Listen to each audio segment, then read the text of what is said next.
is. Okay. She's doing okay. They're taking her They're taking her to the hospital, but she just blacked out. That has happened to me, so I can personally relate to it.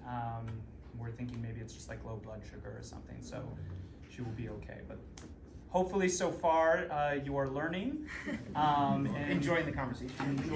Yeah. We're gonna do a few more questions, and then we'll go to audience questions. Do you all feel good with that and comfortable? Yeah, as long as everyone feels. Yes. All right. Well, we'll keep going. Until the mics are, I'm not sure if these are on, but I feel. Yeah. No. We'll just we'll do maybe like 2 more, and then we'll do audience questions. So that means I'm gonna pick the one I want most. Well, okay, yeah, fine. So how do you shape color in your own voice before taking in purely the director's vision? Okay. I'll let you guys start it. Is this on? No. Okay, I don't know if I ever purely take in the director's vision.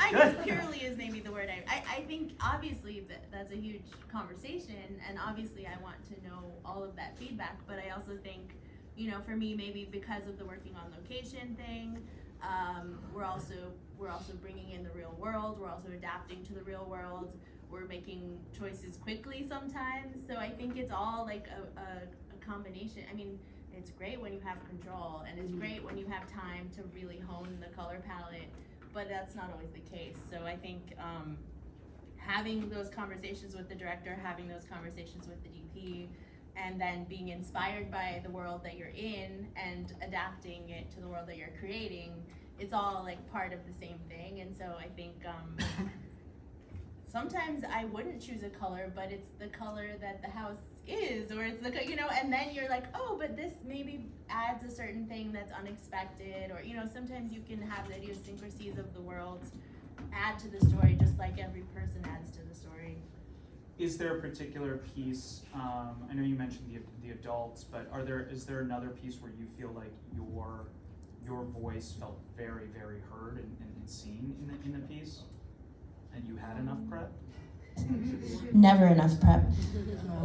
There's a movie I worked on called Die in a Gunfight that is very kind of Romeo and Juliet, like a very kind of trope story where we kind of all know the story. And so what that allowed for was that we all just went crazy with the visuals. So we were able to really experiment and do fun, exciting things because it was almost a little bit of a fable. So the rules weren't quite there, and we could be a little more anachronistic with our choices, and we could kind of mix up genres and mix up time periods. And we do see a lot of that in TV, especially nowadays, I feel. Sometimes they throw everything in the kitchen sink at a design. But I do think that's also very fun to kind of break the rules of create a world that doesn't necessarily have those same rules. That's also very fun. So. Yeah, I agree. It works. I agree with that. Yeah, it was working for a second. Oh, I'm going the wrong way. Yeah, I don't think so. Hello? No. It's working. Hello? Hi. Oh, it is. Okay. No, it's funny you were saying like sometimes you end up with a house or something that may not be what you're looking for, but it's like the lemonade out of lemons, right? That's part of what ends up making the things really great. You find these moments that kind of you didn't really like or didn't want, but you made it better. I feel like that's sometimes a lot of what I do, right? You get the scenes and you're like, oh, this scene probably needs a little bit of work here, but then you find a scene that you really want to go all out on, and you're like, no, I think we should really do this, and you put yourself out there for it, right? You'd be brave. What's an example, and where and how did you feel that you contributed? Oh, I feel like I always there's not a grade that has gone out there that I've done that I haven't put myself out on the limb for. Is there one though where you saw like the director's vision and you were like, okay, I'm gonna take a risk and like I'm gonna maybe go against the grain? Let me see. I would say I did a film with Vittorio Storaro called Wonder Wheel. And the concept of the film was that there was this waitress, could be actress, wanted to be an actress, and her whole life was this play. And the color theme was a play. So it was this kind of pseudo-real world, if you look at it in the 1930s, where everything's kind of candy-esque and postcard looking. And the whole goal of this film was to have this woman live in this stage. And that was the whole idea behind the film. And you know, some of the color the pushing of the color was me and the cinematographer, well, yes, cinematographer, working really hard to make that happen. And it was very, you know, out on a limb. You know, if you look at the color palette, it's lush. Yeah, it's a lot. It's a lot. And you know, if you look, you know, it's very unconventional for what we normally see, but it played to the narrative. So, Got it. Interesting.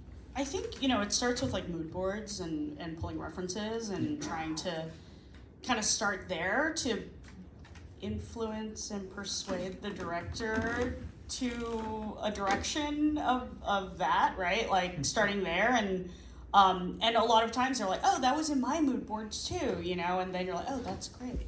Or they're like, oh, I don't like this, I hate this, and you're like, oh, okay, maybe I'm not right for this job. You know, like I think it's like a little bit of that. I mean, I think, you know, what's interesting about, for me, being a DP and for the longer format stuff, there's a, like, you know, it's like, I know they're talking to other DPs and they're interviewing, and you're really trying to find if you're compatible creatively for this, whatever this project is. So I think when you do show up to the meeting and you really, you know, show your lookbook, you can really gauge like, oh, is this going to be a successful collaboration? Or if you pitch ideas and they're not into any of them, then maybe you're like, oh, this is not really going to work on set either.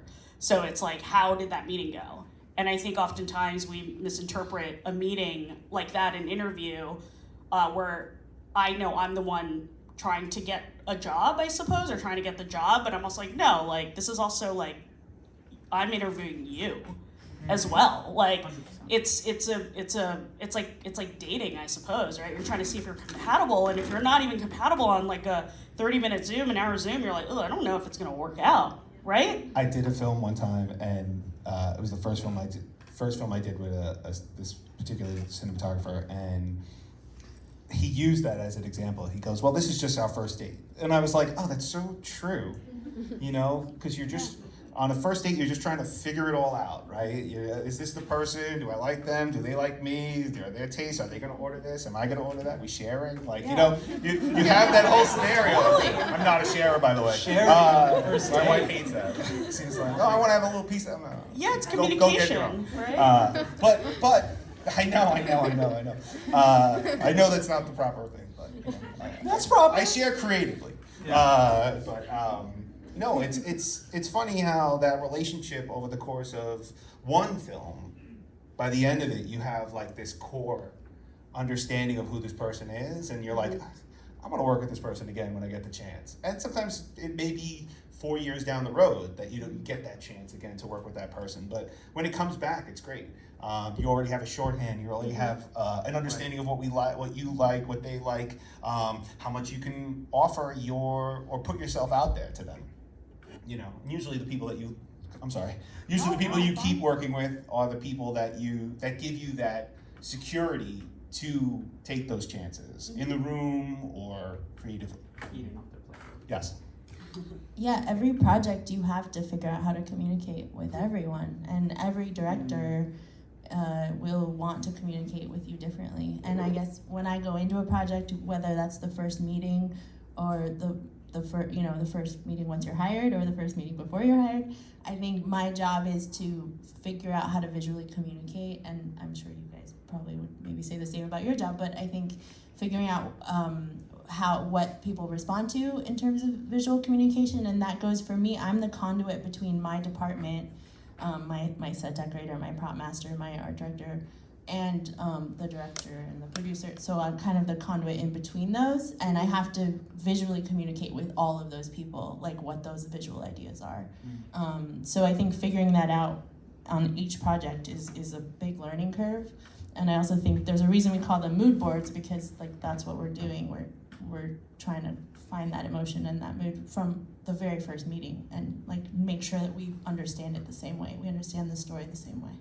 You were talking about mood boards also earlier, and Christine, I remember you've mentioned this before in a previous interview, but like, how are they a double-edged sword, especially for directors? You know, I think with that we can get like, well, this was really cool, I want to do exactly that. Can we do exactly that? Which honestly should not be the case, but I feel like even, I'm sure for all of you, you can become a little addicted to a mood board as well, potentially. How do you get out of that? I do like the idea of mood boards, or just at least coming up with a set of rules. Every project you want to come up with your own little set of rules. Well, you know, this character should be always in this kind of light, or when they aren't in that kind of light, it should be this, or something like that. Because it helps when other voices are get put into the especially, well, I don't know if it's for you guys, it's probably different, but for like me, it's the end of the process. So someone can walk in and say, this is what the film's gonna look like, and then it stirs this whole thing. So having a set of rules that you can explain to the random person who walked in the room is why it looks that way. Oh, we're doing this because of this and this and this, is usually very helpful. So I don't know if it's a mood board thing or more just a starting point or a set of rules for the project. I think of mood board not as a literal thing at all, as a totally emotional thing. So for me, the point of a mood board when I meet with someone for the first time is to say, these are the kinds of things that flitted through my head when I read the script. These are the kinds of imagery that, like, this is how the script made me feel. And I think that's just the very first thing you have to kind of decide, like, if you're compatible on what that feeling is that you're trying to create and how you felt when you experienced the story. So they've never felt like a clutch for you? I mean, I can see how you can get stuck on an image, or you can show someone an image and they're like, but let's do that. And I'm saying, I always just try to come at it like, this is the feeling that I had visually. This is how I am describing my feelings visually to you after reading the script. And that's just a jumping off point for that, creating that visual communication. Yeah, I completely agree with that. I mean, for me, I think it's a double-edged sword, because sometimes I'm like, oh my God, I really like the script. I can't find the image that I think represents this thing that I want to do. But then now everyone expects you to have a mood board at these meetings, and I'm always just like, I can't find the thing that I want to make, but isn't the point is to make the thing that we want it to be? So then I'm like, what are we doing, right? So then, so I mean, I still make them, but I really hate them. I actually really hate mood boards. I do, because I feel like I can never find the thing that I want. And then I'm frustrated because I can't think of the movie that represents this thing that I want. And because you want to make the thing. Because I want to make the thing that I want, right? Yeah. So it's just like this like really hard thing for me. But then I'm like, okay, I know it's like you have to do it, right? Like you just have to, you kind of have to do it. Everyone just has these expectations. And it's hard. But then similarly, I say, okay, this is a starting point. These are the few things that I was able to kind of come up with.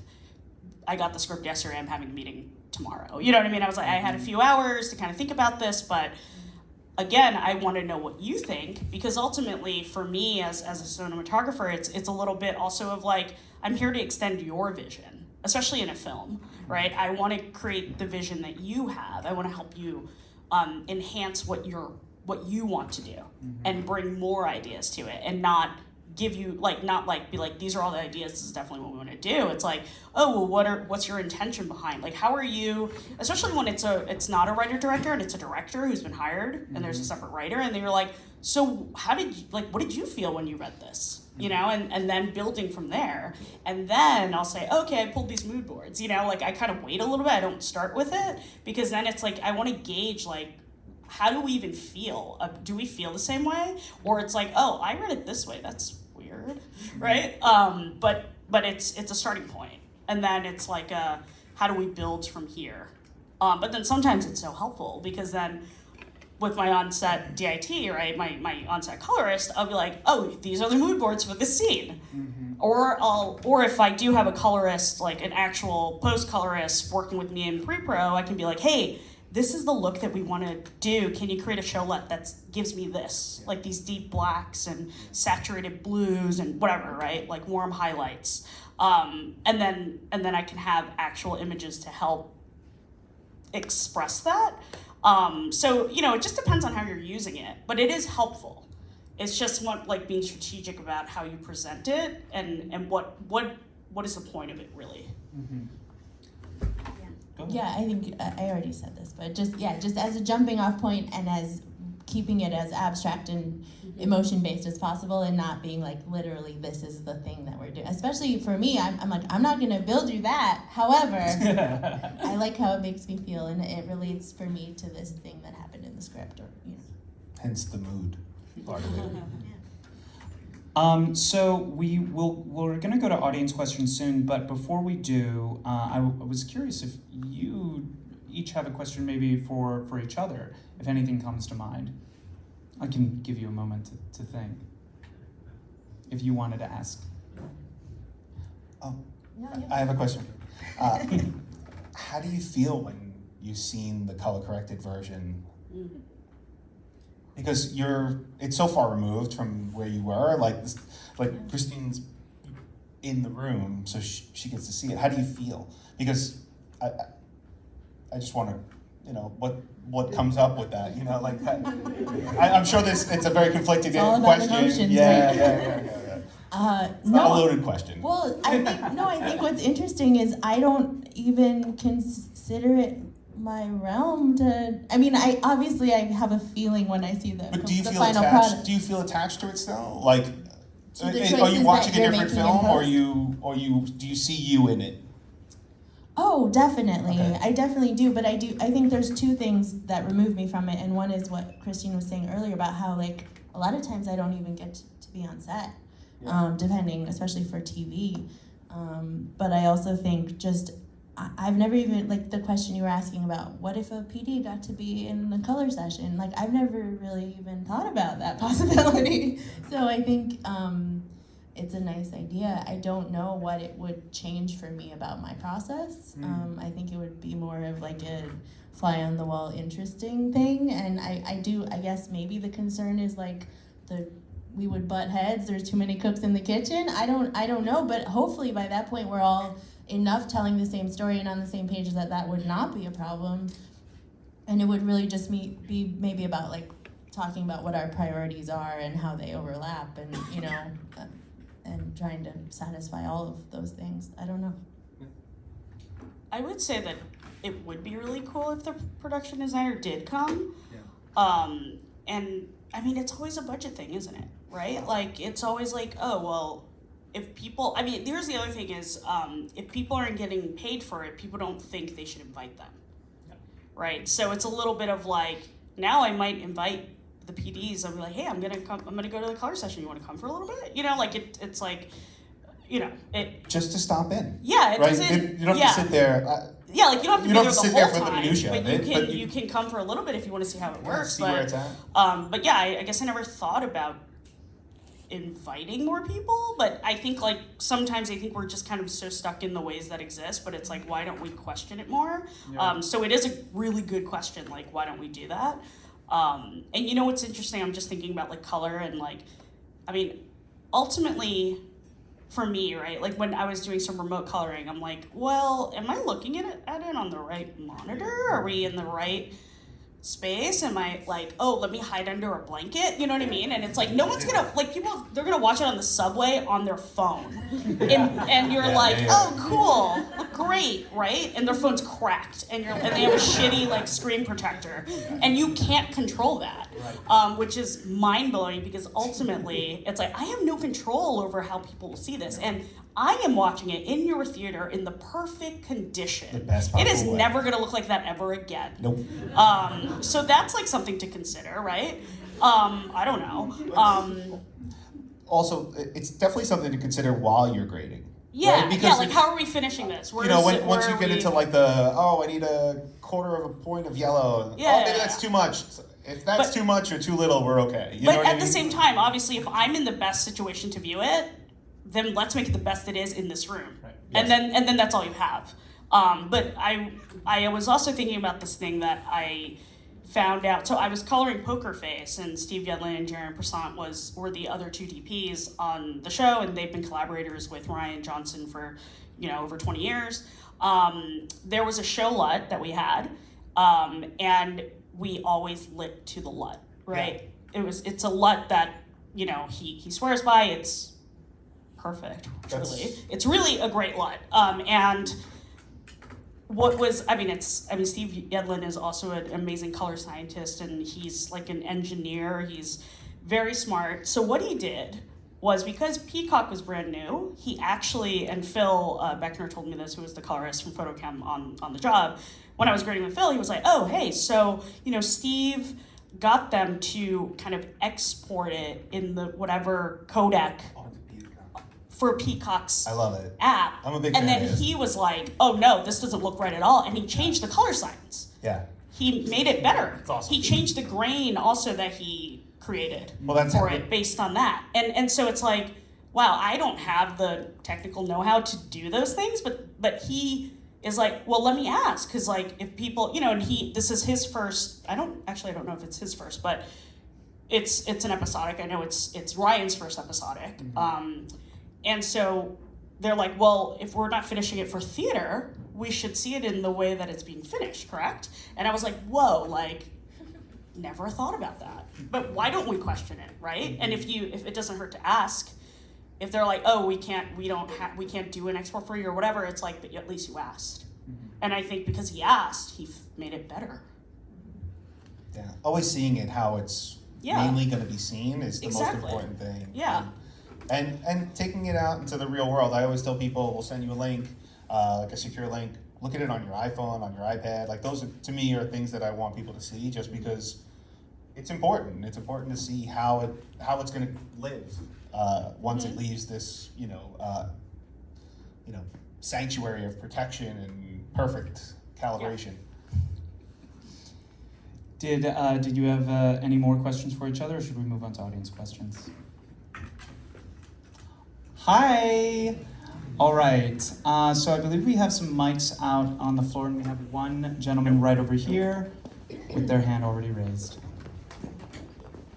It's like a relay race. Yeah. Baton. Yeah, it's on. Check. Hey guys, thank you so much. This has been amazing. Hi. So I know this is a event about color, but I wanted to ask about black and white as well. Maybe a little bit left field, but 3 questions related to black and white. Just wondering about, like, with post, do you prefer that people shoot in color so you have more freedom to play around? Production design, just curious, because color is psychological. I wonder if you pay attention to the colors on the set, even if you're shooting in black and white, because that has an effect on the actors. And then for Christine, like, just curious if there's anything you do differently when you're shooting black and white. Sorry, it's kind of a lot, but I appreciate it. Sorry. Oh no, it's okay. Okay, so it just reminded me of something where, okay, we're shooting on an Alexa, not monochrome. You're shooting Alexa Mini, it's the regular one, it's color. You go to your monitors, you desaturate all the monitors on set. You're lighting for black and white. You're not even thinking about color, temperature, blah, it doesn't matter. It's black and white. We all say that on set, we all agree. Then the network takes it, and they make a teaser. And then you see the teaser, you've never seen this teaser before. You didn't even color it, and then you go and you see it, it's on YouTube, and you go, oh cool, it's colored now. So if I've learned anything yet again, is that, you should just assume it could be in color, even though everyone is walking around and saying black and white, unless you get the monochrome. And then you protect yourself completely. So you never know what they're gonna do, because it's not really up to you, ultimately. I love your PTSD stories. I need a lot of therapy, so Oh my thank God. you. Camera therapy. I haven't done a ton of black and white. I think one thing I did was this show called Documentary Now, where we did an episode about based on the kids' days in the picture, and there are a lot of classic film references. And we kind of went back to how they did it. Like, you have to think about how a color will translate to black and white. And it wasn't at all about how it felt on set. It was about what shade of gray will this be in the end, and how to kind of, and that was fun because that was a show where we really immersed ourselves in the period of what the subject matter was. So we kind of got to do a little research on like how to recreate those things. I would kind of champion what Christine said. If you intend on keeping it black and white, shoot it black and white, because you never know where it'll end up. But for me, the process doesn't that doesn't matter to me. If you shoot black and white or you shoot color. Although I did just see we did a film at Harbor called El Conde, and it's shot on a monochrome sensor. It's gorgeous. It's so gorgeous. Oh, it was at the screening, were you yeah, there? it was at the screening. Yeah, we were at the screening together. Oh, that's right. That's right. I forgot that. You know, I think as cameras are being made to capture black and white better, I think it could be a real option to just shoot black and white for that. You know, the detail, the sensor, the way the sensor reacts, and how it created, the perception of grain and stuff like that, and then they layered more stuff on top of it. It's really beautiful. So, but I would say shoot black and white if you want to keep it black and white. There's a question here. Question right here.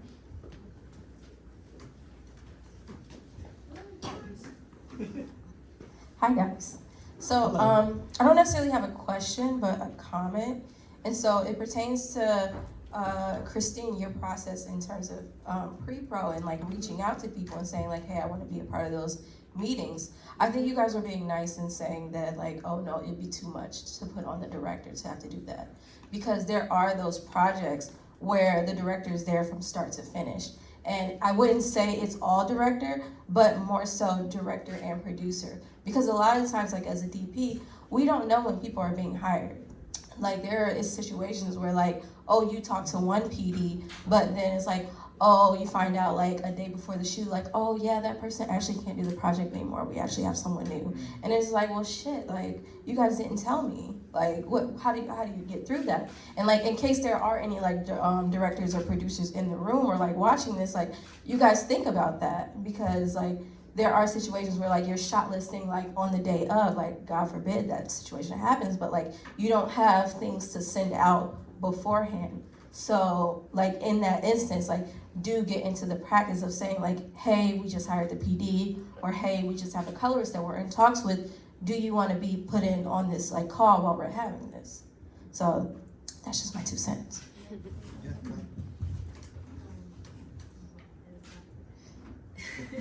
That's happened to me twice tonight, where I was like, I don't know. I guess what I took away from what Christine said, that is like such a dream scenario, is actually building relationships that don't go through the director. And I think it's just such a lovely thing not to have to depend on them, because like I want to have my own shorthand with the DP, and I want to know what their priorities are. And I'm not saying circumvent the director, I'm just saying all of that whole network of collaborations is important, and it doesn't have to be like the director connects everybody all the time. And that might be the heart of it, but also that is a lot of pressure on that one person. And also it's so nice when like we have open lines of communication that don't involve going through that person. Yeah. Not to exclude, yeah, go ahead. Go ahead. Yeah. I was just gonna say that sometimes it's also like decisions and things happen and people forget to tell each other because of the time. So I think what I was saying was in relation to what you were saying about the time thing and just feeling rushed. And I'm saying if I'm just prepping in my office and they're on a Zoom, I'm just gonna listen to what they're saying so that you don't then have to tell me. Then I could just text you and be like, hey, so what was the follow-up with this? Or like, what did you decide on this thing? It's just more of like helping. I don't love playing the game of telephone, so that it's like, okay, we're all on the call, it's easier. I'm hearing it directly. So it's a little bit of that, and also for me, like shot listing is just like the thing that I walk in with for us to know at least a general game plan. But you walk in, you throw that shit out the door. You know what I mean? Like it's just so we feel like I want to feel like I have the best plan walking in as best as I can, but knowing very well the moment I walk in, it's not what we're doing, because that happens all the time, right? And I think I came up in camera, and oftentimes I would be like, what are we doing? You know, and you're just waiting, and it's like chaos, and people are running around talking to each other. You're like, okay, cool, well, if I had known we were gonna go do this thing later, I would have sent that thing, I would have prepped this thing, I would have, the key grip would have rigged the, like, did the car rig or whatever. You know, like things like that. If people are reading this and they're like, oh, we're gonna do this stuff next, then they can do their own prep. And then I don't have to go and tell them like, oh, we're gonna do this next. So I think it's just a process of like helping communication be more open and free, and just like information to be available versus saying that someone's not communicating, or you know, that like. Yeah, it also just, I think, allows y'all to have more it just allows for more agency and freedom, and thus transparent communication with each other, which then empowers each other. Yeah. Mm-hmm. I feel like you have something in your head. Oh, no. Okay. They're both on set, so that it's a little, I feel like her question was more of an on-set kind of thing, like, Yeah. you know, I see the producers and the director. I see the producers and the directors at a different point, right? So I see them at the, usually it seems like it's like this honeymoon stage where they're like, oh, we're done shooting, but it slowly turns into like this mayhem of craziness. The film's not done. What about this? What about getting this song? We lost that song. This, how are we gonna do this? Oh, we can't use that shot. Do we have a different shot? Like, so I see them when they're being pulled apart by studios and by festivals and by all these things. So I know the pressures that are going on under them, and I guess I know why things slip through the cracks, I guess. You've seen it all. Yeah. So I had a question talking about the collaboration and the pre-pro and not having enough time. I've only been invited to a camera test once. It's because we were shooting in black and white and they were setting the LUTs and they wanted to test certain things. How do we get invited sooner? I've always provided curtains or lamps or etc., but I've never even heard the feedback when I provide those things as a designer. So it would be so fascinating to be included earlier in knowing what the visual look was going to be applied to. I could choose wall colorings more specifically if I knew what was going to be the filter on top of it versus spending weeks finding the perfect yellow only to find out that they're lighting it with a green light and then in post it. Yeah. So I think that there is still some technical questions I have, and best to collaborate and get that support in pre-pro. It doesn't have to be a lot, but even just that one introductory camera test could be really informative. I think there's a fundamental problem with the scheduling of how pre-production, production works for us, because we are always so front-loaded and so busy during prep that, like, even I would love to sit in on shot list meetings. I would love to understand how a scene's going to be shot, and I mean, of course, I get the shot list, I get storyboards, but like, there's conversations there that could happen as well. So I think that's the same kind of question, is like, how do we find the time to be more involved in pre-production, before we're just on a speeding train? That's how I feel when I'm in prep, just to get it ready. So I don't know what the answer is, but I mean, maybe. I think that's why I say, hey, you're having this meeting, can I sit in on it? You know what I mean? Like, and I think it's like, if a production designer was like, oh, I see you guys are shot listing, can I just like zoom in and just listen? I'd be like, absolutely. You know what I mean? Like, I would welcome that, but it's a timing thing. Like you're saying, it's like, you're in the world on the ground. Like, maybe you could put an earbud in while you're out in the world, but like, that's not really realistic, And I think it's always a money thing. Like, sometimes I don't even get a camera test. You know what I mean? So it's a little bit of like here nor there sometimes with this, like, what are we prepping for if like we're not really prepping for real? It makes me think of, I feel like sometimes we need permission when we don't need permission. And like what you're saying is, you do not need permission, just go after it. But that is not the mentality, I think, of our industry, for a lot of the crew. It's okay, I need to hear you say that that's okay to do in order to do that. But as Anthony might say, Be brave. Be brave. Push your way through the door. Yeah. Yeah, that's what I would say. I would say just try to. Oh, sorry. Finish your thought. No, I would say a lot of people, once producer, crew, all that, they're worried that people being in these things are going to cause complications. At least that's from my seeing how it all interacts. So I would say push your way through and prove that you're not going to complicate it by being there is probably, one of the themes that I've noticed is difficult people don't get rehired.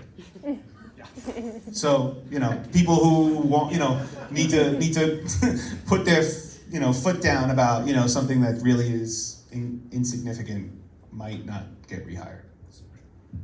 For me, it's just hours in the day during that crucial part of prep. I mean, I would love to be in every meeting. Yes, sir. Oh, sorry. I have a mic. Great. I'll just ask. No. So my question was actually for each of the panelists individually as artists. Is there a mindset shift when you're about to shoot on film?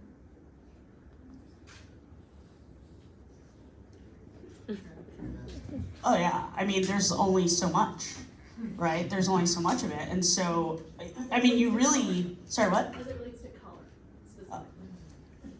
Oh, well, yeah, then you really have to say, I need a camera test. Are we really gonna throw all these hundreds of feet of film away by not knowing?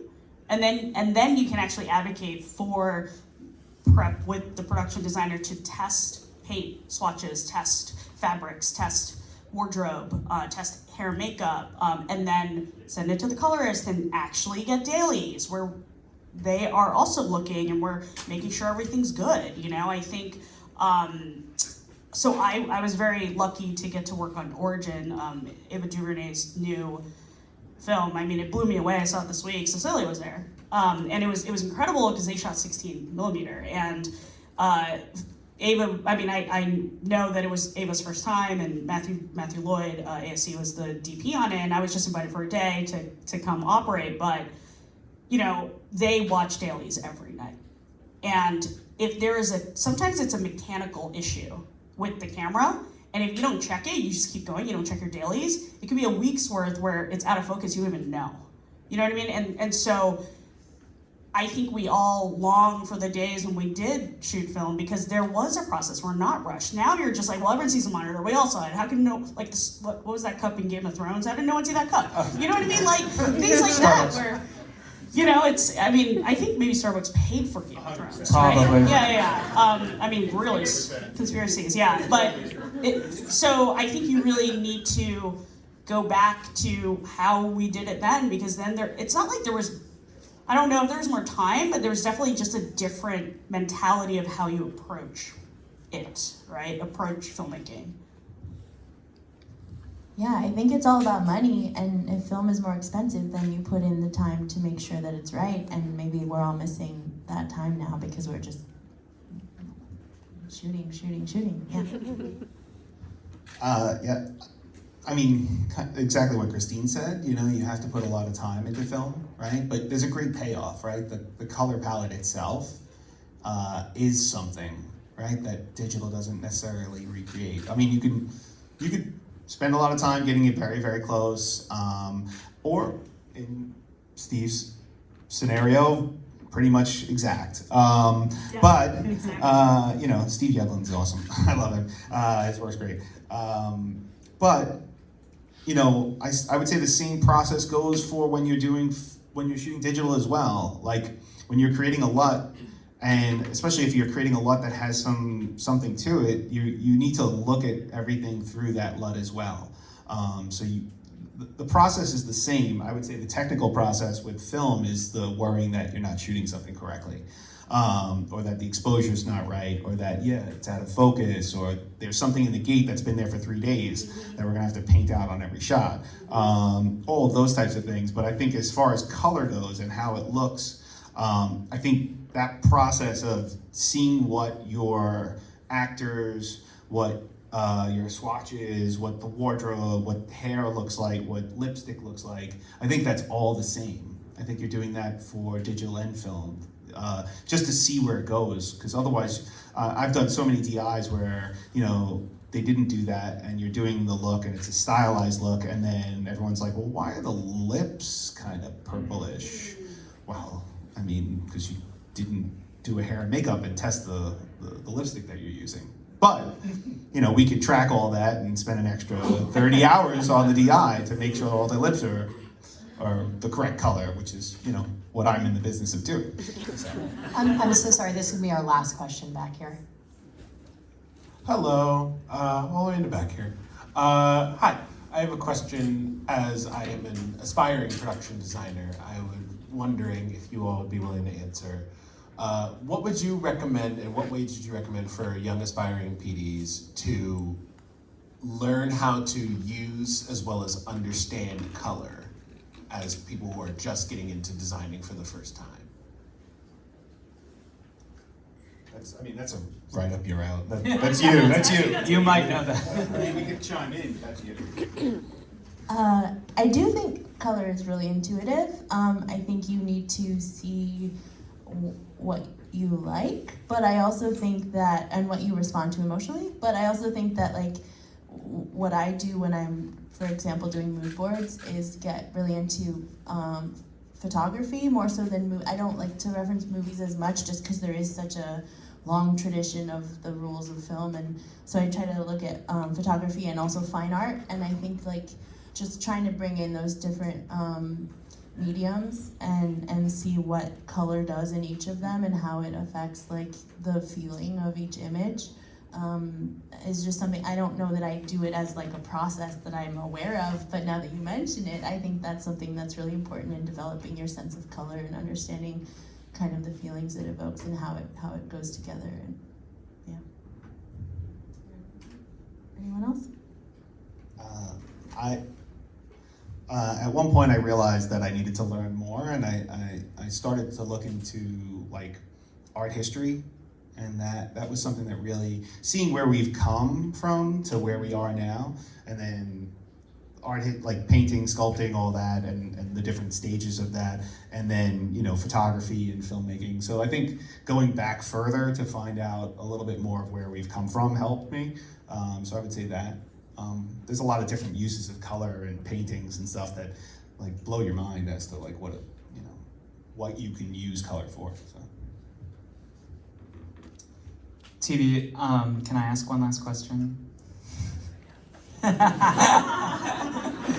Okay, just one last one that, I don't know. What is each of yours favorite film in terms of color that makes you feel warm inside?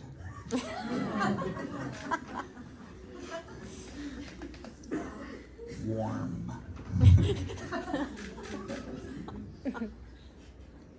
Or cold? I'm not answering that first. Someone else can answer that because I gotta think about that. What makes you feel warm?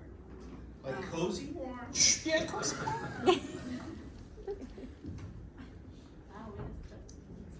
Way to stump us at the end there.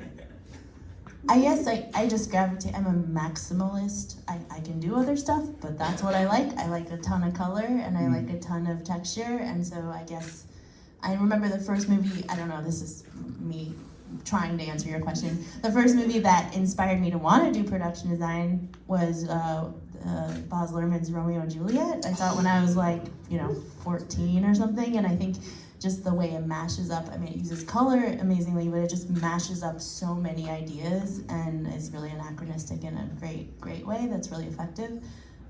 So I guess, I don't know, I guess it made me feel warm. It's a very warm movie, yeah. Anybody else? I mean, I guess maybe, I like how you were answering that question. So I guess the film that I saw that made me want to become a cinematographer perhaps was Eternal Sunshine of the Spotless Mind.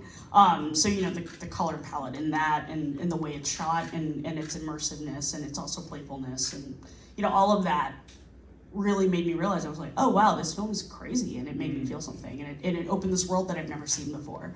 So I don't know if it's necessarily the color, but it's definitely the film that made me want to do what I want to do. It's the world which color inhabits that. Yeah, for sure. All right, colorist. Yeah, what made you want to be a colorist?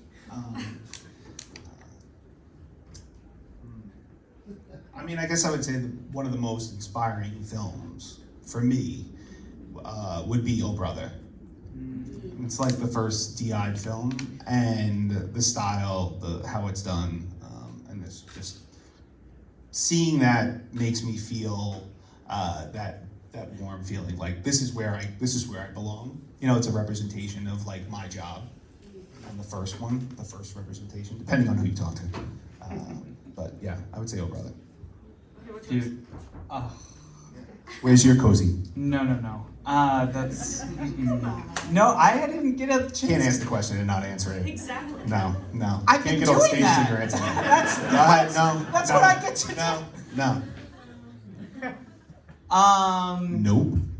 Sorry. If you've seen the film, you know. I think looking for the director. I think that was like a good Yeah. Well. translation of what your question was. Yeah, I mean, I guess that question really, like, a lot of what I personally do is related to, like, inner child work.